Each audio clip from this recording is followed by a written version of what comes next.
Bonjour à tous et bienvenue dans Smart Patrimoine. Smart Patrimoine, l'émission qui vous accompagne dans la gestion de vos finances personnelles, mais l'émission qui décrypte également avec vous les enjeux et les actualités du secteur de la gestion de patrimoine. Une émission que vous pouvez retrouver tous les jours sur Smart for Change, sur les réseaux sociaux de Smart for Change. Et bien sûr, vous pouvez nous écouter en podcast sur toutes les plateformes de podcast. Au sommaire de cette édition, dans un instant dans les clés de l'IMO, nous nous demanderons s'il faut prendre en compte les anticipations de montée des eaux lorsque l'on veut acheter un actif immobilier sur le littoral français. Ce sera la première partie de l'émission avec Loïc Quentin, président de la FNAIM. Nous enchaînerons ensuite avec Enjeux patrimoine, où nous reviendrons sur les années qui se sont écoulées, où on a vu une concentration dans le secteur de la gestion de patrimoine. Et nous évoquerons ce sujet avec Cédric Marc, associé gérant chez Patrimonio Finance, mais aussi avec Guillaume Lucchini, associé fondateur de Scala Patrimoine, notamment lorsque l'on voit ce sujet du point de vue d'un conseiller en gestion de patrimoine indépendant. Et puis enfin, dans l'œil de l'expert, nous reviendrons sur l'impact en gestion de patrimoine des baisses de taux pratiquées par la BCE ou la Fed avec Benjamin Mani, directeur général délégué du groupe Orion. On se retrouve tout de suite sur le plateau Smart Patrimoine. Et nous commençons tout de suite avec les clés de l'IMO, le rendez-vous dédié à l'investissement ou à l'achat immobilier de Smart Patrimoine. Et aujourd'hui, une question va nous animer. Faut-il anticiper la montée des eaux ou les anticipations de montée des eaux sur le littoral français lorsque l'on veut acheter un actif immobilier, notamment une maison en bord de mer? La question, nous la posons à Loïc Quentin, président de la FNAIM. Bonjour Loïc Quentin. Bonjour. Merci d'être avec nous dans Smart Patrimoine. Alors, vous avez travaillé sur le sujet à la FNAIM, vous avez notamment créé une carte qui reflète les anticipations de montée des eaux. On est évidemment dans des projections, des probabilités, on n'a pas de certitude, mais on a quand même un certain nombre de scientifiques qui s'accordent à dire que c'est un phénomène des plus probables. Est-ce que c'est un phénomène qu'il faut prendre en compte, la montée des eaux futures sur le littoral français lorsque l'on veut réaliser un investissement immobilier en bord de mer, Loïc Quentin? Oui, bien sûr. C'est un sujet qui doit préoccuper tous les acquéreurs dès lors qu'on projette une acquisition sur le littoral. Alors pour plusieurs raisons. D'une part, parce que la montée des eaux, et je dirais, est inéluctable. Elle est progressive, elle est régulière depuis très très longtemps, depuis des millions d'années, on le sait. Il y a quelques millions d'années, on franchissait la France et la Grande-Bretagne à pied. Et aujourd'hui, dans cet intervalle, les eaux ont monté de 400 mètres et donc elles continuent à monter. Donc c'est un sujet qui doit préoccuper tous les acheteurs. Et d'ailleurs, le GIEC, dans le cadre du réchauffement climatique, l'a bien mis en évidence, puisque, je dirais, 1 degré de plus en température, c'est 45 cm de montée des eaux en complément. D'accord. C'est-à-dire l'impact que cela peut avoir. Alors, il y a deux phénomènes sur le littoral. Il y a le phénomène d'érosion, parce qu'on peut avoir bien évidemment un phénomène d'érosion. On arrive à franchir et gratter le littoral, et à ce moment-là, avec des maisons qui sont trop proches du littoral, peuvent être source d'effondrement, et là, le patrimoine disparaît. D'accord. Et aussi, il y a les autres types de produits qui sont soumis à une montée des eaux. Alors, la montée des eaux, est-ce qu'elle est si dramatique que ça? Il y a une cartographie qui a été établie par le GIEC, avec une projection à 2120. Et c'est à partir de cette cartographie qu'on a de bons éléments de renseignement. C'est dans 95 ans, donc on n'est pas pour tout de suite. Bien sûr. Alors, est-ce que ça remet en cause des projets d'acquisition? Vous allez certainement me poser la question. Bah oui. Est-ce que ça les remet en cause aujourd'hui? Est-ce qu'on a le temps d'acheter et de vendre si c'est dans 95 ans? Je me mets à la place d'un acheteur immobilier. Voilà. Alors, je vais vous dire que on constate que le plaisir l'emporte plus sur la raison parfois. D'accord. Le plaisir parce que quand on se projette à 95 ans, imaginez quelqu'un qui a 50 ans se fout complètement de sa projection à 95 ans. Voilà, et s'il a les moyens de l'acheter, le plaisir va l'emporter. Alors bien évidemment, toute raison gardée. Mais aujourd'hui, d'abord en 2120, d'ici là, il y aura certainement des évolutions. Moi, je connais des propriétaires qui ont une maison, elle est sur vide sanitaire. En 2120, la maison sera au ras de la porte d'entrée. Est-ce que c'est un problème? Ça ne les effraie pas. D'accord. Vous savez pourquoi? Très simplement, parce qu'ils se disent, elle est sur vide sanitaire, on pourra d'ici là la découper, mettre des vérins, la monter en fonction des marées. D'accord, donc l'acheteur n'est pas, ou en tout cas le propriétaire ne doit pas anticiper quand même une baisse de valorisation de son bien immobilier? Si, il y aura une baisse de valorisation, mais il y aura peut-être une revalorisation à partir du moment où on pourra modifier aussi le site et le bien en fonction, je dirais, d'une montée des eaux, parce que ça arrive. Je dis, une maison sur Vérin, c'est tout à fait possible. Mais là, vous prenez l'exemple d'un propriétaire d'une personne déjà propriétaire. Oui, est-ce qu'un futur acquéreur doit... Oui, bien sûr. Alors moi, j'espère aussi que la lutte contre le réchauffement climatique aura raison, notamment de cette montée des eaux inéluctable. C'est quelque chose de dramatique. Quand vous voyez, si vous connaissez le golfe du Morbihan, l'île Lars, elle est quasiment submergée aux 3/4. C'est catastrophique pour notre patrimoine. Cela veut-il dire qu'il y a des zones où, lorsque l'on veut acheter, il faut éviter d'aller aujourd'hui ? Oui. Il y a des endroits, je dirais, qui, notamment s'il y a l'érosion côtière, là, effectivement, c'est très dangereux. D'accord. Donc il faut éviter d'aller trop proche de la mer. Restriction systématique du bien. D'accord. Maintenant, la montée des eaux sur les projections du GIEC, il faut la regarder, voir jusqu'où le fil d'eau va arriver. Je dirais que ce n'est pas si catastrophique que ça, mais il faut bien avoir cela en tête et éviter des secteurs qui seront trop soumis justement à une montée des eaux et trop rapide. Si la FNAIM a mis en place une carte, effectivement, c'est pour prendre en compte ce phénomène. Cette carte est basée, j'imagine, sur la carte du GIEC. Oui, bien sûr. Traduite pour des investisseurs immobiliers. Tout à fait. Hein. Et si vous voulez, ça permet aussi de se projeter dans l'évaluation et le montant de l'acquisition qui est projeté. Parce que tout se vend. C'est pas parce qu'il y a une contrainte, ça ne se vend pas. Bien sûr. Même, on voit encore des transactions à des prix très élevés sur le littoral. Oui. Alors, à ce niveau, si vous voulez, on commence à considérer dans les méthodes d'expertise un abattement en fonction des années qui restent à courir sur le bien. D'accord. C'est-à-dire, si on se projette à 90 ans, on va considérer que le bien va au moins perdre 1 point de sa valeur chaque année. Donc il y a une sorte de date de péremption d'un certain type d'immobilier quand tu es sur le littoral. Oui, et qui est même reconnu, je dirais, par les services fiscaux en matière d'évaluation successorale, parce qu'il faut le prendre en compte. Ce sont des biens qui sont destinés, évidemment, à disparaître s'il n'y a pas de changement climatique et d'évolution. Au-delà de la disparition, il y a un autre sujet qui monte aussi, alors plutôt dans le domaine des assurances, c'est les intempéries qui pourraient être de plus en plus grandes dans certaines régions, en lien notamment avec le changement climatique. Est-ce que c'est à prendre en compte dans la valorisation d'un bien immobilier dans les années à venir ? Oui, c'est un sujet très préoccupant, notamment, je pense, tout ce qui est retrait, gonflement d'argile. Donc là, je crois que c'est 3 millions de maisons qui sont concernées. Et il y a des territoires encore où des propriétaires l'ignorent. Donc l'abondance de crues, de réchauffement, d'assèchement, de retrait provoque un gonflement, un retrait des argiles, et à ce moment-là, une mise en cause des fondations et de la structure de la maison. Donc ce sont des vraies problématiques.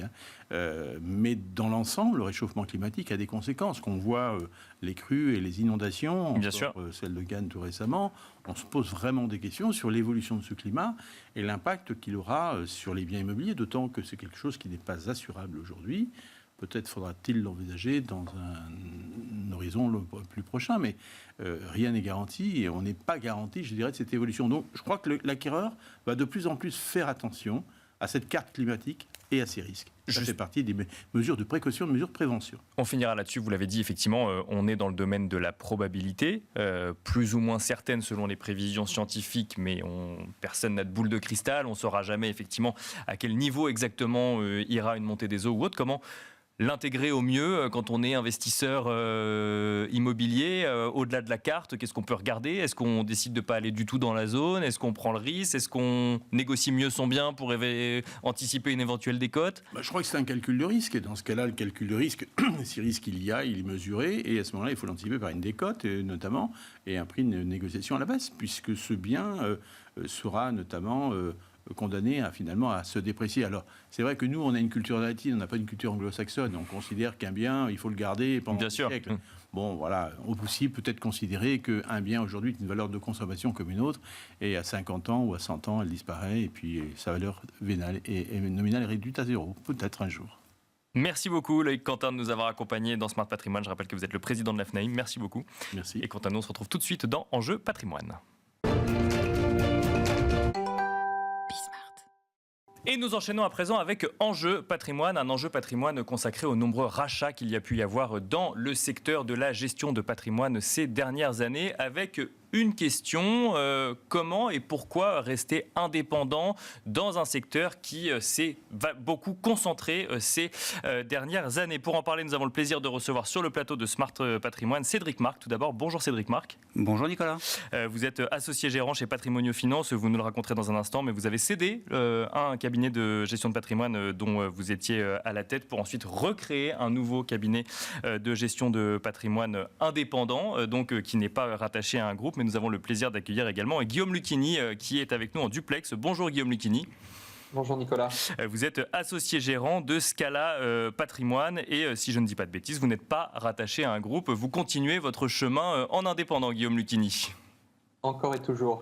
Encore et toujours. Cédric Marc, on va peut-être commencer par vous. On a vu ces dernières années défiler beaucoup d'informations sur des rachats de petits cabinets de gestion de patrimoine qui venaient se rapprocher de gros groupes, de gros acteurs de la gestion de patrimoine, une concentration du secteur. Qu'est-ce que ça vous évoque, vous qui avez vous-même cédé un cabinet de gestion de patrimoine pour ensuite en recréer un autre?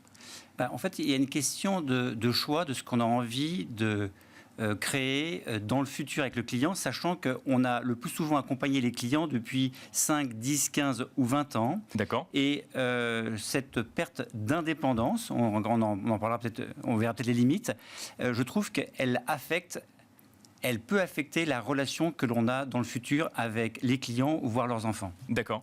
Donc là, on est directement sur le sujet client, sur la transition qui s'opère lorsqu'on rachète, effectivement, lorsqu'on vend sa clientèle ou qu'on rachète une clientèle. Mais est-ce qu'il n'y a pas aussi une notion de nécessité pour un certain nombre de cabinets de gestion de patrimoine qui ont décidé finalement de se concentrer, d'aller adhérer à un groupe plus conséquent? Moi, je pense que c'est plutôt pour préparer sa retraite. C'est-à-dire qu'effectivement, pendant toute notre vie, on a accompagné les clients pour les accompagner à la retraite. Et puis, je pense que les achats des fonds, c'est surtout pour ça. C'est pour faire la transition de cabinets qui étaient de taille plus ou moins grosse. Des dirigeants qui, sont proches de l'âge de la retraite et qui ont envie d'offrir probablement une pérennité à leurs actifs financiers et à leurs clients. Pourquoi voit-on, selon vous, le secteur se concentrer? Parce qu'il y a effectivement la décision de vendre son cabinet à un groupe plus gros. Quelle nécessité de grossir en gestion de patrimoine, de devenir un acteur plus conséquent de la gestion de patrimoine? C'est pas clair pour moi, ça. D'accord. C'est pas clair pour moi. On demandera peut-être à Guillaume Lucchini dans un instant. Mais... je pense que c'est surtout pour un volet financier, pour le cédant. Et je pense qu'aujourd'hui, un indépendant, il a sa place en étant accompagné avec une bonne équipe, bien entourée, avec des bons profils. Je pense qu'il a tout à fait sa place, comme on le fait depuis 25 ans, pour continuer à accompagner les clients, je dirais, dans le futur. Donc, pour répondre à votre question, je pense que c'est un volet financier, l'opportunité pour les cédants de faire du cash-out et puis et d'accompagner un petit peu leur clientèle et puis après faire autre chose. Il n'y a pas quand même une opportunité de mutualisation de produits, potentiellement de frais réduits avec un volume de clientèle plus gros? Ça, c'est pas des opportunités qu'on peut envisager lorsqu'on voit une concentration dans le secteur? J'en suis pas persuadé. En fait, j'en suis pas persuadé parce que le modèle des regroupements, en fait, dorénavant, elle est extraordinairement proche des banques de gestion privées de grands réseaux. Et donc, en fait, nous, on avait pour essence depuis un quart de siècle, justement, de créer une indépendance des petites boutiques. Et je dirais, le marché, en fait, il va dorénavant sur des regroupements de cabinets qui sont plus gros que des banques sur lesquelles on est en compétition. Donc, je suis pas persuadé, en fait, que ce regroupement apporte une offre complémentaire. Pas du tout. Guillaume Lucchini, ces dernières années, on a vu beaucoup de rachats, je le disais il y a un instant à Cédric Marc. Qu'est-ce que ça vous évoque, notamment, effectivement, on reviendra sur le sujet clientèle dans un instant, mais déjà, qu'est-ce que ça nous dit du secteur de la gestion de patrimoine en France? Est-ce que c'était une nécessité ou est-ce que c'est effectivement plus en lien avec un volet financier, comme nous l'expliquait Cédric Marc, selon vous? En fait, je pense, Nicolas, qu'il faut prendre un tout petit peu de hauteur sur le sujet. C'est-à-dire que quand on regarde un petit peu la composition aujourd'hui de la gestion de patrimoine en France, c'est essentiellement des petits cabinets, des petites structures. Je crois que les chiffres aujourd'hui des autorités de régulation nous informent que quasiment plus de la majorité des cabinets sont quand même des structures qui sont des toutes petites boutiques. Donc quand on parle de toutes petites boutiques, c'est des structures qui font moins de 10, voire moins de 5 personnes. D'accord. Donc c'est essentiellement des gens qui sont dans le contact humain, qui sont structurés très souvent en quittant des établissements bancaires pour essayer, comme le disait effectivement Marc en plateau, d'apporter un service client. Maintenant, ce qui est certain, c'est que ces 10 dernières années, la réglementation s'est sacrément durcie, que ce soit avec MIF2 ou autre, et donc il y a la nécessité de plus en plus dans ces petites boutiques de s'outiller. Quand on parle de s'outiller, c'est-à-dire globalement d'avoir quelqu'un qui va s'occuper du juridique, de l'administratif, de la compliance. Et je pense que pour ces petites structures, à un moment donné, le temps consacré à l'administratif est beaucoup plus important que le temps passé en clientèle, donc à faire ce métier de conseil. Et je pense que pour certaines boutiques, effectivement, c'est un choix de se poser la question, de se dire est-ce que je vais être en capacité de pouvoir continuer ces prochaines années comme ça, ou est-ce qu'il va falloir que je recrute et mon chiffre d'affaires n'est pas en adéquation avec la capacité finalement de financer ce type de poste. Donc, ça veut dire, si je vous suis, Guillaume Lucchini, que face au poids administratif, il faut une taille minimum pour rester indépendant. Si je comprends bien, que lorsque l'on est trop petit, ça devient trop compliqué de gérer en même temps sa clientèle et l'administratif. Oui, je pense, parce qu'il y a un certain nombre aujourd'hui d'obligations qu'on met à la charge aujourd'hui du conseil et qui nécessitent un certain nombre de tâches qui sont des tâches assez chronophages. Donc là-dessus, je pense qu'il y a quand même beaucoup de petits cabinets qui se sont posés la question dans un premier temps, et c'est ce que vous disiez tout à l'heure, peut-être de mutualiser. Maintenant, est-ce qu'il y a une réelle mutualisation? C'est-à-dire qu'est-ce que cette mutualisation est finalement dans l'intérêt du client? Et au final, on a basculé de plus en plus sur une mutualisation qui était plus une mutualisation avec des objectifs d'apporter plus de revenus au conseil versus plus de valeur ajoutée du côté du client.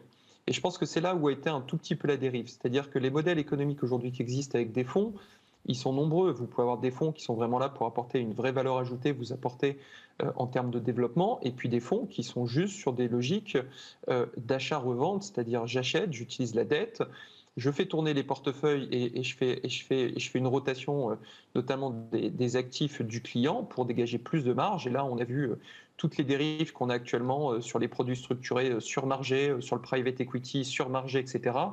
Pourquoi? Parce qu'à un moment donné, il faut payer effectivement le multiple d'EBITDA qu'on a financé à la personne sortante, avec cette idée qu'on va revendre la structure dans 4-5 ans, ou du moins le fonds, en tout cas quand il est rentré, c'est pour ça. Et là, à mon sens, on arrive aux limites du modèle. C'est-à-dire que d'un intérêt finalement pour le client d'avoir une structure qui va pouvoir être accompagnée pour lui apporter peut-être plus de services et plus de valeur ajoutée, on arrive à des structures finalement qui rachètent des cabinets avec des objectifs de taille pour revendre à des structures plus grosses dans des logiques effectivement de buy-out. Et pour moi, à mon sens, là, le client n'est plus du tout au centre de l'équation. Le client va être finalement la personne qui va payer ce sortant, c'est-à-dire très souvent le dirigeant sortant, qui n'est pas forcément proche de la retraite. On le voit aujourd'hui, nous, on a été sursollicité depuis 3 ans pour savoir si on voulait effectivement vendre ou pas. Et je ne vous cache pas que je suis un peu loin des 65 ans encore. Donc, c'est pas forcément tant la retraite qui est un sujet, mais c'est plutôt à combien on finance finalement ce rachat, quoi. Une remarque pour vous, Guillaume Lucchini, avant de repasser la parole à Cédric Marc. Le client est libre de changer s'il le souhaite. S'il reste, est-ce que ça ne veut pas dire qu'il est finalement quand même content de la manière dont se déroule l'évolution du secteur, ou en tout cas la manière dont il est accompagné? Alors, nous, par expérience, je vais vous dire ce qui se passe, on a de plus en plus d'appels entrants et de personnes qui arrivent de ces fameuses grosses structures qui sont créées par croissance externe et où les clients ne se sentent plus du tout, entre guillemets, accompagnés, ou du moins avec des investissements qui sont vraiment en adéquation avec leurs besoins et pas en adéquation finalement dans les besoins de la structure qu'ils rachètent. Donc moins de suivi dans le détail, si je comprends bien. Ouais. Oui, exactement. Moins de suivi, et puis surtout, ils se rendent compte que du jour au lendemain, on leur fait changer toute leur structuration patrimoniale. Les opérations qu'ils avaient faites, on les dénoue au profit de nouvelles, et très souvent, ce n'est pas forcément dans un intérêt patrimonial, mais plus dans cette idée finalement de recréer finalement une sorte de rémunération pour finalement l'acquéreur, quoi. Cédric Marc, on l'a compris au début de votre intervention, vous êtes convaincu par le modèle indépendant. Ça veut dire une structure plus petite, avec moins de clients, mais accompagnée plus durablement? Exactement, parce que moi, je pense que le message qu'on essaye de transmettre à nos clients, c'est qu'on s'inscrit, je dirais, dans une pérennité transgénérationnelle. Nous serons là pour vous occuper de vos clients, voire de vos petits-enfants. Donc c'est un message qui est très rassurant, comment dire, pour les clients à l'extérieur, mais c'est aussi un message qui est très rassurant en interne, puisque ça donne de la lisibilité à nos consultants. Ça leur donne aussi l'information qu'on travaille dans le temps. Et puis ça permet aussi de s'entourer de bons professionnels et d'éviter le turnover. Mais ça veut dire, pour un dirigeant d'entreprise, qu'on ne peut pas aller au-delà d'une certaine taille lorsqu'on est à la tête d'un cabinet de gestion de patrimoine ? Non, je pense pas. En fait, il faut agglomérer des compétences. Il faut agglomérer des compétences au niveau juridique, social, fiscal, financière. S'agglomérer avec, par exemple, des relations privilégiées avec des sociétés de gestion, avec des notaires qui peuvent intégrer l'équipe. Non, je pense pas. En fait, il faut qu'on recrée le rêve d'il y a 25 ans, ce que l'on a créé, c'est-à-dire une maison du patrimoine sur ces différents aspects-là, avec différentes compétences. Mais on est obligé de grossir parce qu'il y a un décalage tellement énorme depuis 3 ans avec ces cabinets de taille importante, d'ailleurs dont on faisait partie, lorsque moi j'ai vendu il y a 2 ans et demi, mais qui sont devenus, je dirais, des monstres. Ça accroît la concurrence sur le marché, ça rend l'activité plus difficile de voir des cabinets de plus en plus gros via de la croissance externe ? Non, en fait, c'est pas tant au niveau des clients, parce que comme le disait Guillaume, on a des appels entrants justement de clients qui sont déçus. Mais c'est surtout, en fait, je pense, au niveau du recrutement. Parce qu'il faut donner un gage de durabilité auprès des personnes que l'on recrute, parce qu'il y a la concurrence entre des grands groupes et des structures de taille modeste. Guillaume Lucchini, on va finir avec vous. Comment on résiste aux sirènes du rachat lorsque on est sollicité, comme vous nous le disiez il y a un instant ? En fait, comme le disait Marc, c'est quel objectif ? Si l'objectif, c'est de servir au mieux le client et d'adjoindre des compétences et de se retrouver dans un modèle économique où on va vraiment avoir à cœur effectivement d'accompagner le client, je pense que ça s'entend. Aujourd'hui, le modèle n'est pas du tout celui-ci. Donc je pense que, comme il a été question sur le plateau, en fait, à mon sens, la problématique est la suivante. C'est qu'aujourd'hui, beaucoup de cabinets sont des indépendants et pas des entrepreneurs. Et ce que disait Marc est très vrai, c'est qu'aujourd'hui, un cabinet qui veut continuer à se développer sans forcément avoir besoin aujourd'hui de se faire racheter ou autre, sauf des velléités personnelles du dirigeant de faire un cash-out, mais concrètement, il a une logique de réinvestissement. Et je pense que c'est la grosse différence entre les cabinets aujourd'hui qui tiennent et qui continuent à se développer et des autres, c'est que ceux qui tiennent, très souvent, ils ont à leur tête des entrepreneurs qui n'ont qu'une vision, c'est la valorisation du client et du conseil, et donc du coup, qui vont avoir à cœur, c'est ce qu'on a fait chez Scala depuis 10 ans, d'investir chaque euro qui est gagné dans l'humain, dans les compétences, dans l'expérience client, pour justement faire en sorte que ces clients viennent pour les bonnes raisons, c'est-à-dire un conseil indépendant, sur mesure, et que justement, en étant 100% aujourd'hui détenteur de notre capital, on n'est pas conflicté avec un fonds X ou Y qui vous demande une renta à la fin d'année, et cette renta, très souvent, elle se perd sur le dos du client. Donc, je pense qu'aujourd'hui, la vision du marché, ça va être de plus en plus des boutiques comme les nôtres qui vont se développer. Et comme le disait Marc, il y aura un regroupement qui se fera à un moment donné d'indépendants au sens conseil et pas indépendant au sens capitalistique.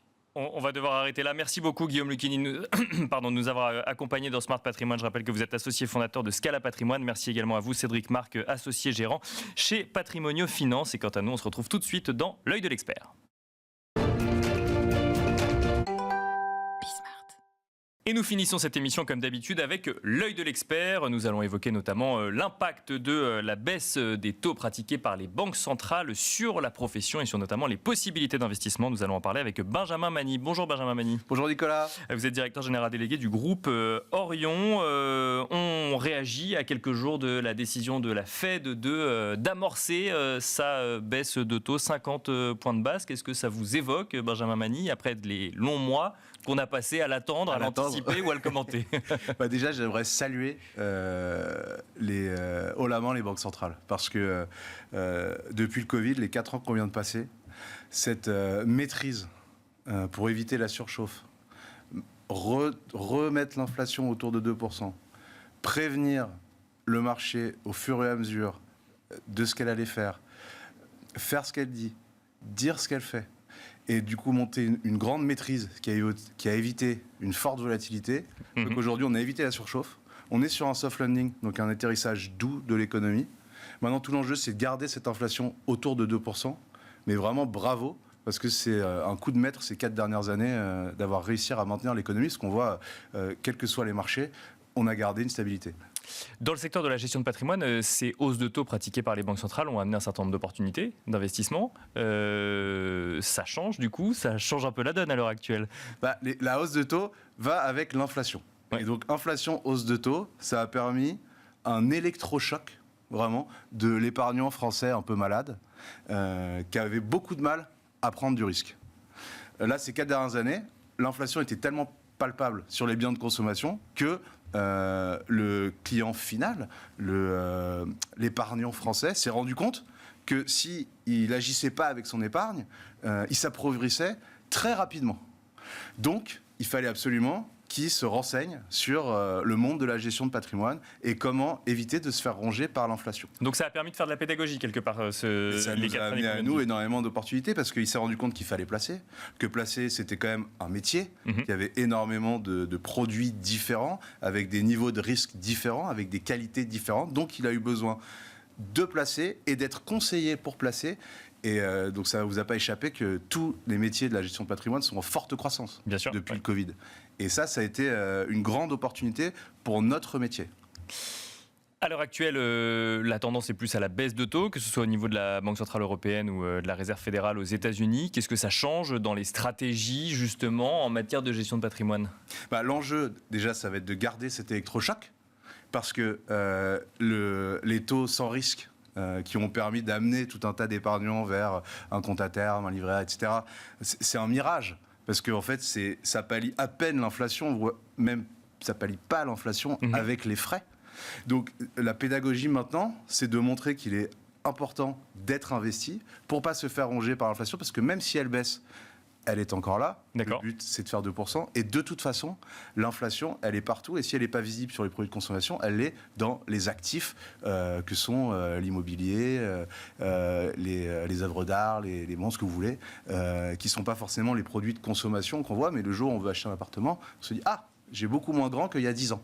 Ça veut dire quoi ? Ça veut dire qu'on a beaucoup vu, par exemple, de fonds euros avec des rendements un petit peu bonifiés. Et là, il va falloir expliquer qu'on peut effectivement continuer à bénéficier un peu de la tendance, mais qu'il faut réfléchir aussi à faire autre chose, c'est ça ? Exactement. Et nous, donc, dans le groupe Orion, on est assez contents parce qu'on garde, malgré cette hausse des taux d'intérêt, 70% du C sur nos contrats, sur les produits structurés qui ont permis de faire des capitaux garantis depuis ces 3 dernières années.